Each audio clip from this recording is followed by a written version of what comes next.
السلام علیکم، میں ہوں فرزانہ روحی اسلم اور یہ ہے میرا یوٹیوب چینل۔ دوستوں، حضرت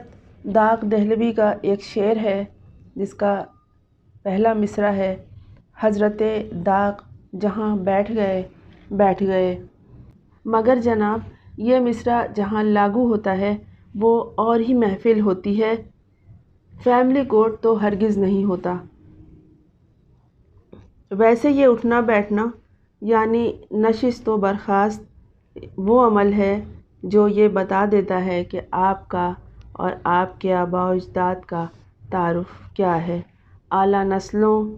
اعلیٰ خاندانوں کے لوگ،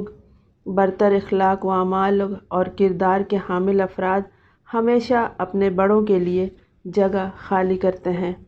وہ ہمیشہ ادب و آداب کو ملحوظ خاطر رکھتے ہیں۔ ایسے لوگ صرف بڑوں کے لیے ہی جگہ خالی نہیں کرتے بلکہ وہ ازراہ شفقت چھوٹوں کے لیے بھی راستہ ہموار کرتے ہیں اور نشست سے اٹھ کر ان کا استقبال کرتے ہیں اور انہیں اپنے برابر میں جگہ دیتے ہیں۔ اور اس طرح کے لوگ اپنے سے چھوٹوں کی رہبری اور رہنمائی میں بھی کوئی دقیقہ فروگزاشت نہیں کرتے۔ نامور فلسفی سقراط کے ارد گرد یوں ہی تو نوجوانوں کا ہجوم نہیں لگا رہتا تھا۔ کوئی تو خوبی تھی سقراط میں کہ وہ نوجوانوں، بچوں اور بزرگوں کو اہمیت دیتا تھا، ان کی عزت اور ادب کرتا تھا، اس لیے یہ لوگ ان کے ارد گرد گھیرا ڈالے رکھتے تھے۔ یہ ساری تمہید اس حوالے سے ہے جو گزشتہ دنوں کراچی کے فیملی کورٹ میں مغویہ بچی کے اغوا کار ظہیر احمد کے وکیل کے اسسٹنٹ نے child protection bureau Karachi east کے افسر اعلیٰ کے ساتھ روا رکھا۔ ہوا یوں کہ جب ظہیر احمد عدالت میں تاخیر سے آیا تو چونکہ فیملی کورٹ تھی وہاں اتنی جگہ نہیں ہوتی، تو متعلقہ لوگ وہاں بیٹھے ہوئے تھے جن میں چائلڈ پروٹیکشن بیورو کے ایک اعلیٰ افسر جو کہ اپنی سرکاری خدمات کی بجاوری کے لیے ہر کورٹ میں اور ہر دن موجود ہوتے ہیں، اس وقت بھی وہاں موجود تھے۔ ظہیر احمد کے وکیل نے، بلکہ وکیل کے ایسوسیٹ نے یعنی اس کے اسسٹنٹ نے حافظ نعمان صاحب سے یہ کہا کہ آپ یہاں سے اٹھ جائیے، یہاں ظہیر احمد بیٹھے گا۔ انہوں نے اٹھنے سے انکار کر دیا اور وہ وہاں بیٹھے رہے۔ اس بات پر ان کی آپس میں تلخی بھی ہوئی۔ انہوں نے کہا کہ تم بدتمیزی نہیں کرو، تو ادھر سے ان کو جواب ملا کہ تم بھی بدتمیزی نہیں کرو۔ فیملی کورٹ کی اس وقت موجود جج نے جب یہ دیکھا تو انہوں نے وہاں پر ایک اپنا بندہ تعینات کیا، یعنی انہوں نے اس کو کھڑا کیا تاکہ معاملہ اس بدتمیزی اور تلخی سے آگے نہ بڑھ سکے اور سنبھال لیا جائے۔ وہ سمجھ گئی تھی کہ یہ شخص جو یہاں بیٹھا ہے، جسے اٹھایا جا رہا ہے، یہ غیر متعلقہ ہرگز نہیں، بلکہ کورٹ میں تو غیر متعلقین کی آج کل ایک فوج موجود رہتی ہے جسے کوئی پوچھنے والا اور کوئی ان کی گوش شمالی کرنے والا موجود نہیں رہتا۔ حافظ نعمان جو چائلڈ پروٹیکشن بیورو سے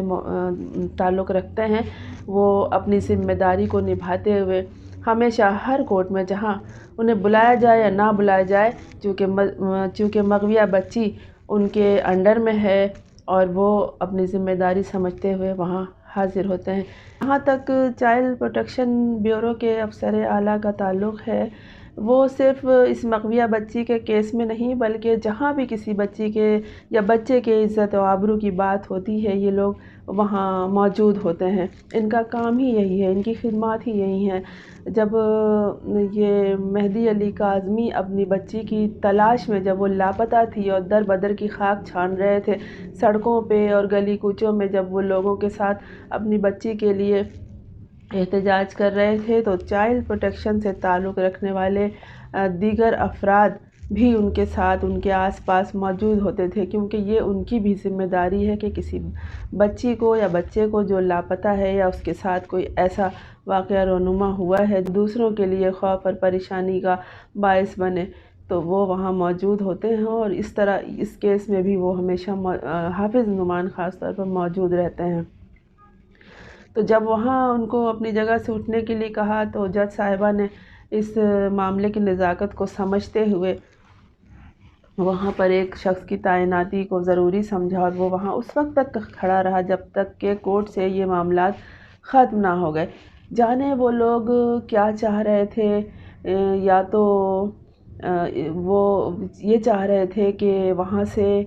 چائلڈ پروٹیکشن بیورو کے آفیسر کو ہٹایا جائے اور وہ اٹھ کے باہر چلے جائیں تو خدا نخواستہ وہ اس پہ حملہ آور ہو، یا ہو سکتا ہے وہ اس سے فائل لے کے بھاگنا چاہ رہے ہوں، یا پھر کوئی اور معاملہ، یا پھر وہ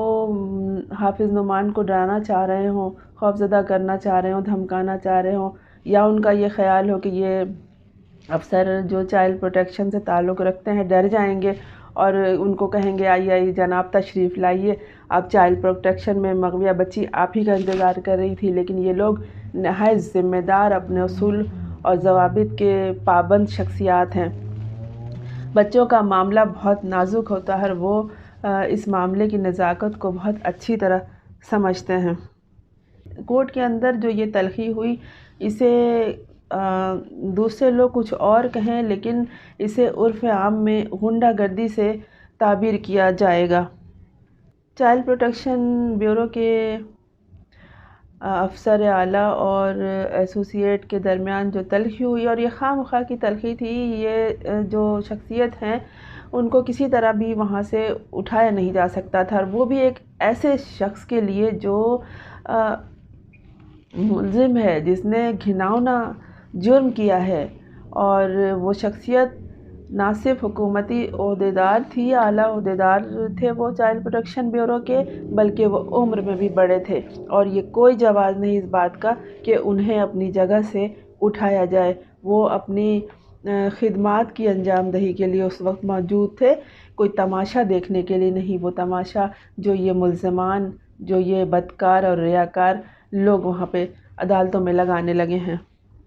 یہ لوگ نہ عدالتوں کے تقدس کا خیال رکھتے ہیں، نہ شخصیات کی اہمیت اور عزت و آبرو کا، اور نہ ہی یہ کسی